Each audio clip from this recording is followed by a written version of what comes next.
कहानी एक ऐसे घर से जहां शादी का माहौल है, लेकिन टेंशन और शांति इतनी कि शादी का घर किसी जंग के मैदान जैसा दिख रहा था। अरे जैसा मर्जी डेकोरेशन कर दो, पैसों की चिंता मत करो। इतना पैसा जब लड़के वालों को दे दिया तो फूल वालों को देने में मुझे क्या दिक्कत है? अरे धीरे बोलो ना, साफ लग रहा है कि फ्रस्ट्रेटेड हो। अरे तुम तो चुप ही रहो, एक बेटी संभाल नहीं पाई। सारा दिन मैं काम पर जाता था, सोचता था घर पर बच्चों को अच्छे से संस्कार मिल रहे होंगे, लेकिन नहीं, मैडम को तो अपनी किटी और फैशन से फुर्सत मिले तब ना। माँ चुपचाप वहां से चली जाती है। समझ में नहीं आता कि आखिर शर्मा खानदान में हो क्या रहा है। कल तक चिड़िया सी फुदकने वाली शीना की शादी यूं अचानक एक मोटे काले लड़के से क्यों हो रही है? शीना कमरे में हाथ में गुड़िया लिए बोलती है, मेरे साथ जो हो रहा है ठीक हो रहा है। तुम तो सब जानती हो, साहिल मेरे लिए भगवान है। अब जब वो ही नहीं मिला तो फिर कोई भी हो, जिंदगी ही तो जीनी है, जी लेंगे। बाहर शीना की बुआ किसी से बात करती है। अरे मोटा नहीं, उसे तो खाते पीते घर का कहते हैं। अब ओबेरॉय का नाम भी किसी को बताने वाली बात है। उनका इकलौता लड़का तो करोड़ों की सामी तो है ही। अरे हमारी शीना बिटिया तो रानी बनेगी, रानी। इन सब के बीच कहीं कोने पर शीना हाथ में मेहंदी सजाए बैठी थी और आंखों में आंसू सजाए। और वो समय भी आ जाता है जब शीना मंडप के नीचे हाथ में वरमाला लिए खड़ी होती है, लेकिन तभी अफरा तफरी मच जाती है। कोई कहता है, अरे लड़के की माँ को हार्ट अटैक आ गया। अरे अच्छी खासी थी, कैसे हो गया? अरे कहते हैं ना, किसी किसी लड़की के पैर अच्छे नहीं होते, हो सकता है कि मनहूस है ये लड़की। शीना पास खड़ी सब सुन रही थी। फिर शीना अपने कमरे में आ जाती है। शादी ये कहकर नहीं होती कि लड़की मनहूस है।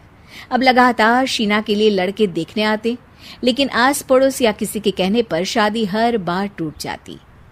लेकिन एक दिन, अंकल, मैं काफी दिनों से आपसे मिलने की कोशिश कर रहा था, लेकिन हिम्मत नहीं हो पा रही थी। अरे बेटा, हिम्मत तो हमारी टूटी पड़ी है। वैसे कौन हो तुम? अब मेरा नाम साहिल है अंकल। मैं शीना से प्यार करता हूँ और उसी से शादी करना चाहता हूँ। अरे अब तो किस जात के हो ये भी मायने नहीं रखता। बेटा, मेरी बेटी मनहूस है। ये सब कहते हैं कि इसीलिए उसकी शादी नहीं हो पा रही। अगर तुम शादी करने को तैयार हो तो ठीक है। शीना की शादी साहिल से हो जाती है। अगले दिन साहिल की माँ का देहांत हो जाता है और एक बार फिर लोग शीना को अपशकुनी कहने लगते हैं। अरे खा गई दीदी को ये। अरे क्या जरूरत थी साहिल किसी मनहूस को घर लाने की? पर बुआ, माँ की तो तबीयत पिछले कई साल से खराब थी। डॉक्टर्स ने जवाब दे दिया था। क्या पता ये भी उनका सौभाग्य हो कि वो बहू का मुंह देख पाई। अरे बहू का मुंह देख पाई, या ये कह लो कि बहू का मुंह देखते ही स्वर्ग लोक सिधार गई।